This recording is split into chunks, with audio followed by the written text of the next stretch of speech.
ಹೊಸದಾಗಿ ಅಂಗಡಿ ಕೊಡ್ತಕ್ಕಂಥ ನಿರ್ಧಾರ ಮಾಡೋದಲ್ಲ. CN7 ಯಾವುದು ಹೇಳಿದ ದಿವಸನೇ ಹೇಳಿದ, ಘೋಷಣೆ ಮಾಡಿದ ದಿವಸನೇ ಇದು ದುಡ್ಡು ಹೊಡೆಯ ಕಾರ್ಯಕ್ರಮ ಅಂತೆ. ಯಾವ ದಾಖಲೆ ಬೇಕು ನಿಮ್ಗೆ ಇದಕ್ಕೆ?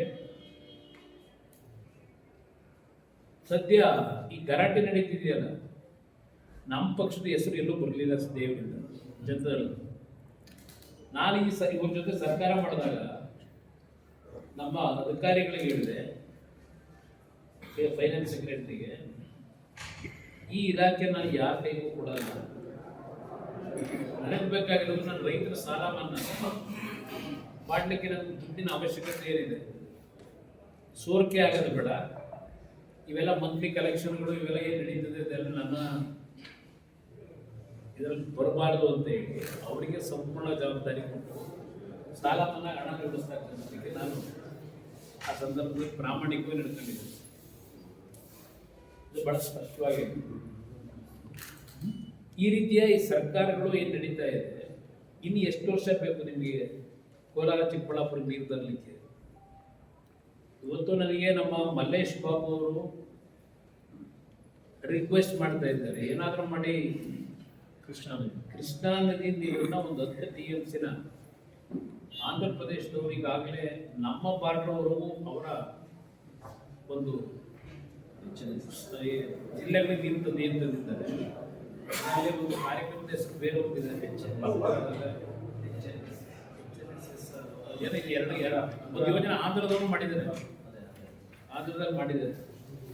ಈಗ ನಾವು ಏನಾದರೂ ಮಾಡಿ ಆಂಧ್ರ ಪ್ರದೇಶದ ಸರ್ಕಾರದ ಮುಖ್ಯಮಂತ್ರಿಗಳನ್ನ ವಿಶ್ವಾಸ ತೆಗೆದುಕೊಂಡು ಕನ್ವಿನ್ಸ್ ಮಾಡಿ ಈ 2 ಜಿಲ್ಲೆಗಳ ಪರಿಸ್ಥಿತಿ ಏನಿದೆ ಅದಕ್ಕೆ ಆ ಭಾಗದ ನೀರು ತರಲಿಕ್ಕೆ ಪ್ರಯತ್ನ ಮಾಡಲಿಕ್ಕೆ ಸದ್ಯದಲ್ಲಿ ಅವರು ಭೇಟಿ ಮಾಡ್ತಾ ಇದ್ದಾರೆ. ಅವರ ಒಂದು ಬೇಡಿಕೆ ನಮ್ಮ ಇಲಾಖೆಯಲ್ಲಿ ಏನು RINL ಪ್ಲಾಂಟ್ ಇತ್ತು ವೈಜಾಗ್ನಲ್ಲಿ, ಅದನ್ನು ಸಂಪೂರ್ಣ ನಿಲ್ಲಿಸಿದ್ರು.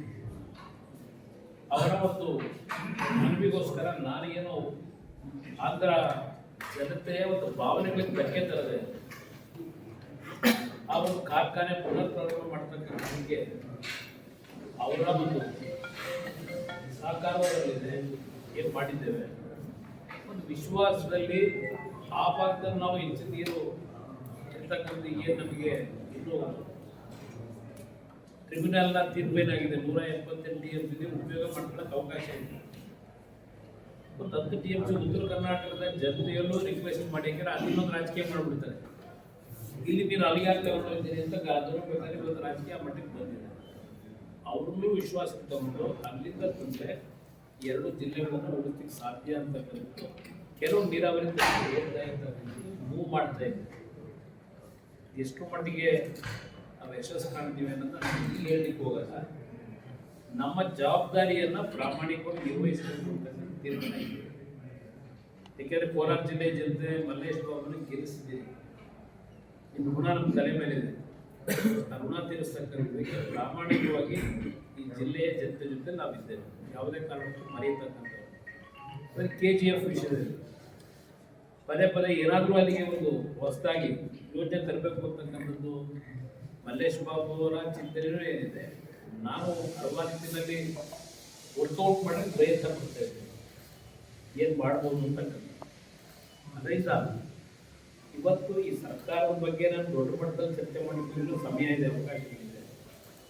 ಅವರ ಪಕ್ಷದ ಅವರ ಸರ್ಕಾರದ ಚೇರ್ ಬಗ್ಗೆ ಚರ್ಚೆಗಳಿದೆ, ಅದು ನಮ್ಮ ಪಕ್ಷಕ್ಕೆ ಸಂಬಂಧ ಇಲ್ಲ. ಆದರೆ ನಾಡಿನ ಜನತೆಗೆ ಇದ್ರ ಬಗ್ಗೆ ಅವರ ಸಂಬಂಧ ಇದೆ.